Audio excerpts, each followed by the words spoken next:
Welcome to Aquí y Allá, the podcast, hosted by Laura and Edith. Join us as we celebrate culture, art, and community from the Bay to the IE.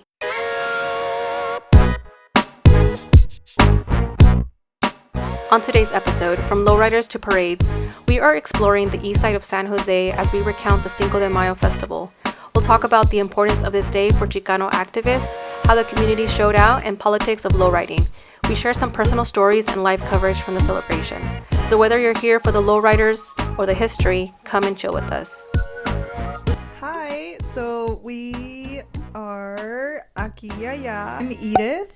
I am from the east side of San Jose, living in San Francisco with the one and only Laura, and from Riverside, the Inland Empire, specifically Rubidoux. You can see right under Rubidoux. And also living here in San Francisco, and we're filming in San Francisco. This idea just came about and it's been in fruition for I think about a couple of months. Laura just kind of mentioned, hey, we should start a podcast. This is the first time that we're actually like taking it, like diving into it. Okay, we're like, it's harder than we thought. And we were so excited of jumping into it.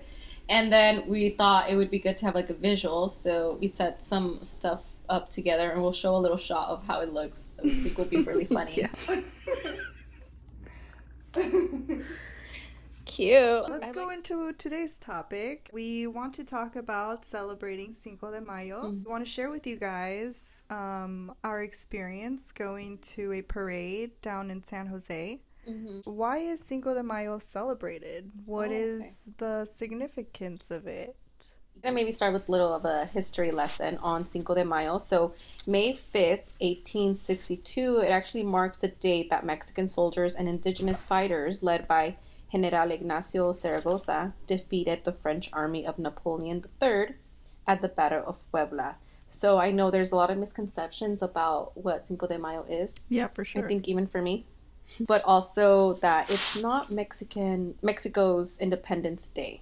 So I know it's a highlighted, marketed holiday now. After centuries of Spanish rule, Mexico declared its independence from Spain on September 16, 1810, which is the official Independence Day. My family, for sure, we didn't celebrate it. But I think after researching a little bit more, it made sense of to why maybe we didn't celebrate it growing up, and I'll dive into it a little bit more. Here in the United States, it's very much like U.S. holiday. Yeah, it's a U.S. holiday for sure. Cinco de Drinko, have you heard of that? Yeah. Oh, for sure, I've heard of it. And I think like once I got like older and I was like, oh yeah, I want to go out and have fun and make it Cinco de Mayo. Like I want to drink. Something that I was thinking about was like, it's actually whenever there is a spotlight in our culture, whether it be of course through Cinco de Mayo, which is not like, you know, Mexican Independence Day, I feel like it's really cool that gears people to go to like Mexican restaurants. They're like, oh, I'm craving this food because they're like, we celebrate, but whatever it might be, I like that it centers like our communities, and the good thing about it is that it brings money to the small businesses as well. It's gonna be commercialized regardless. It's also like, well, might as well capitalize on this, like our own people, still being like educational. Maybe there's a component, and I feel like that's also why even going to the festival that we went to in San Jose, like appropriate, we're celebrating and we're being around like different businesses and they're being celebrated or spotlighted. I think of Cinco de Mayo now, I think a lot about Chicana culture and Chicano civil rights.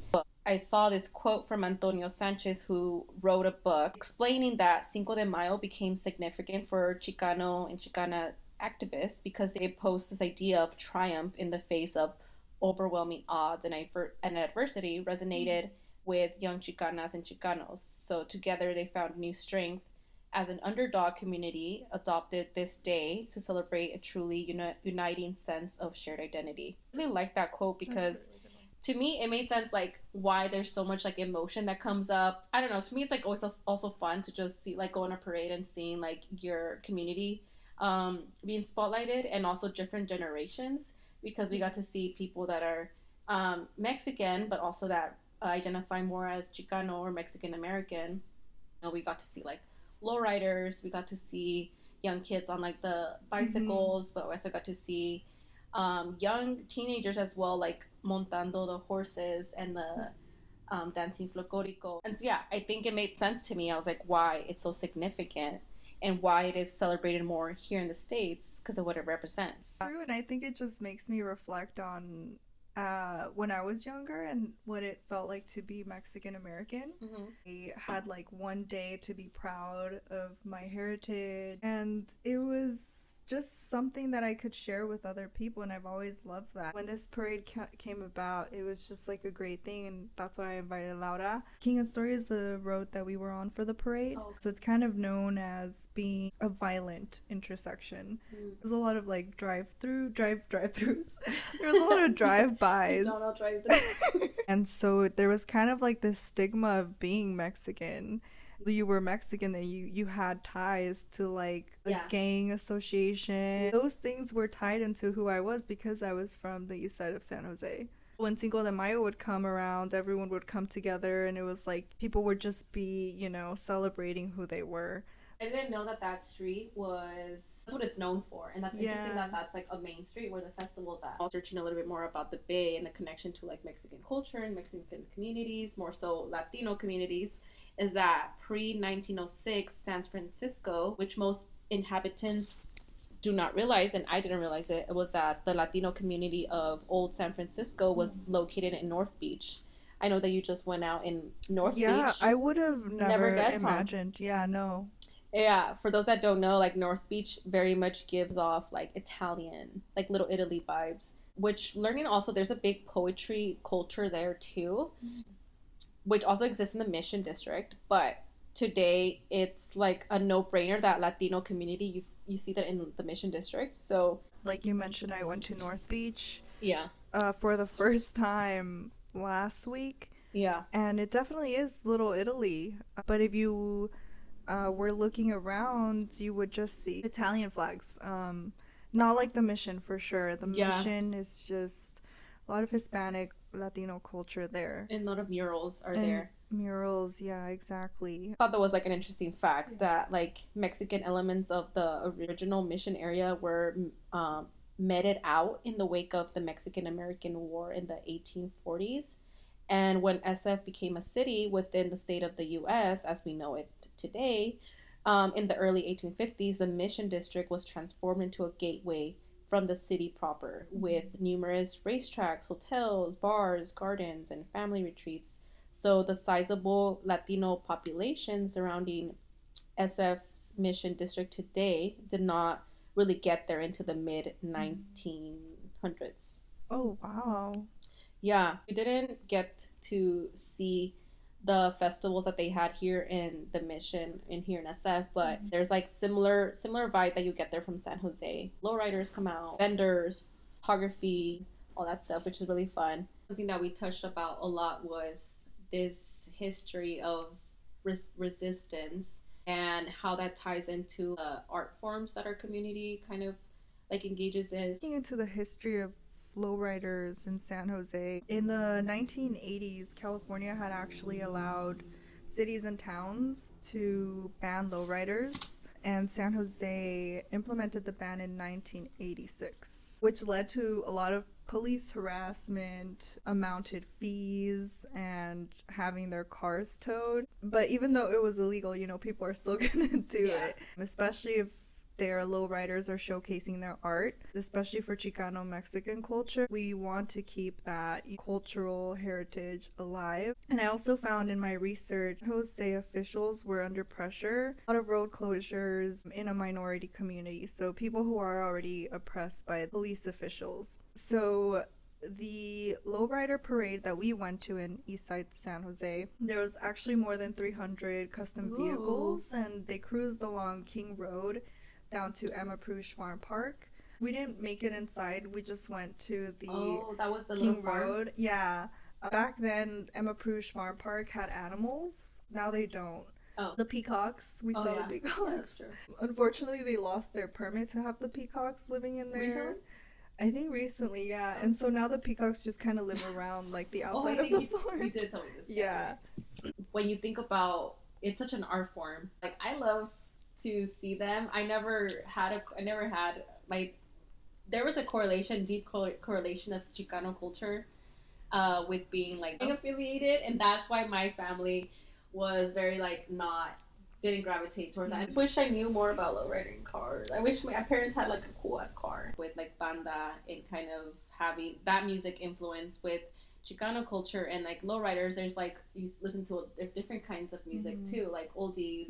Perfect segue to go into the event that we went to previously. This was back in April 2023. We went to the SF MoMA, which love to go there, especially like the first Thursday of every month.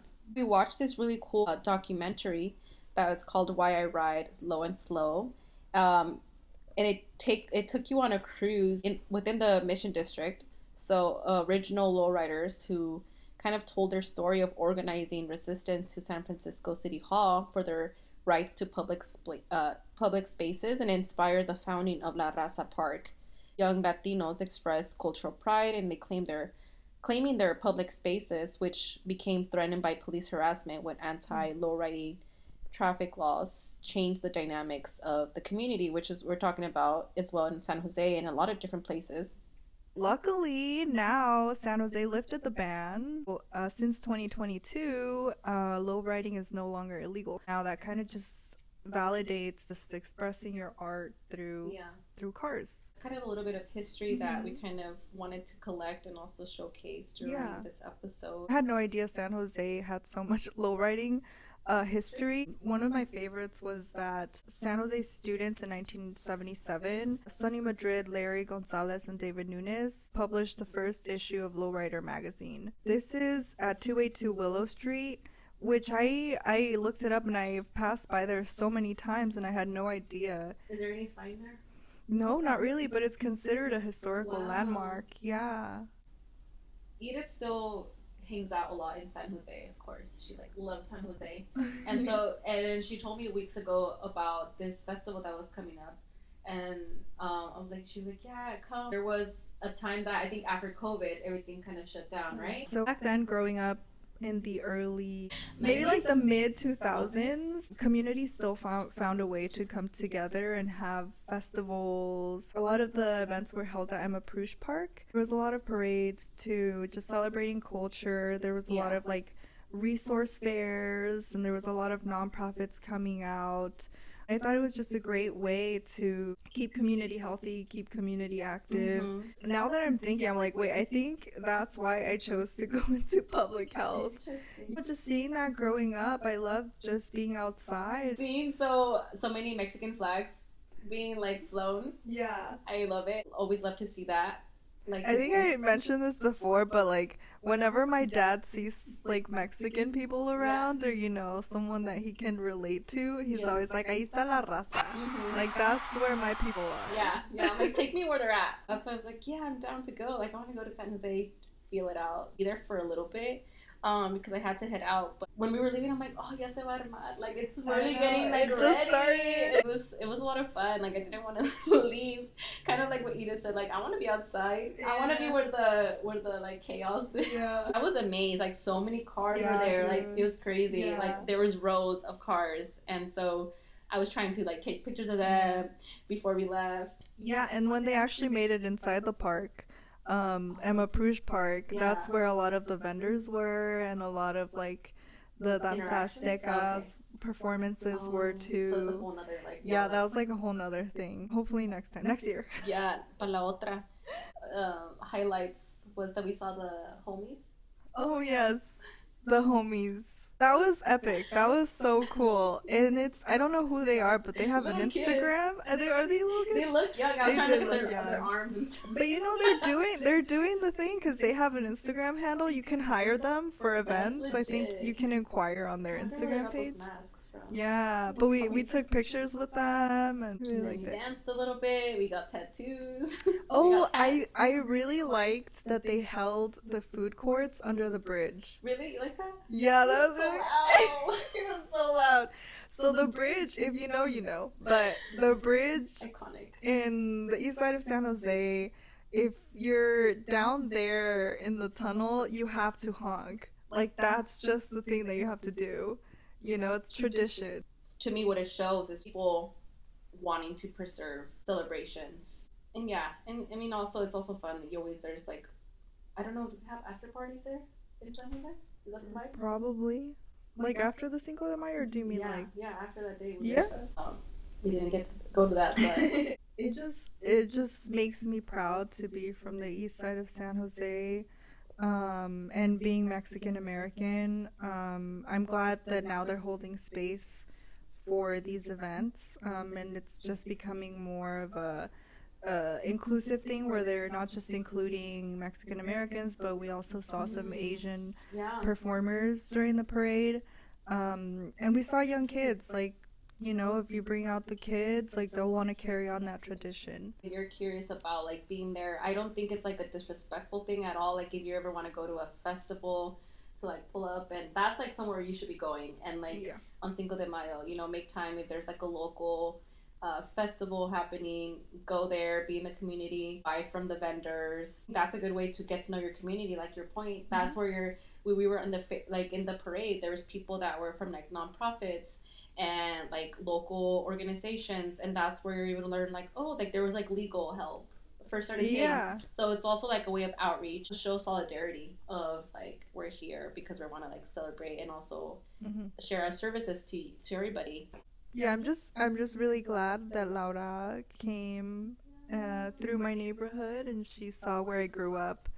I think that's really special when you share, you know, like your background with someone else, and they get to experience your childhood. Yeah, it's really fun. And I was telling Edith, I still have to see a lot. I think where you went to school. Yeah, I'm gonna take it to elementary, middle school, high school. Yeah, you know. This is such a great experience to be doing a podcast with you.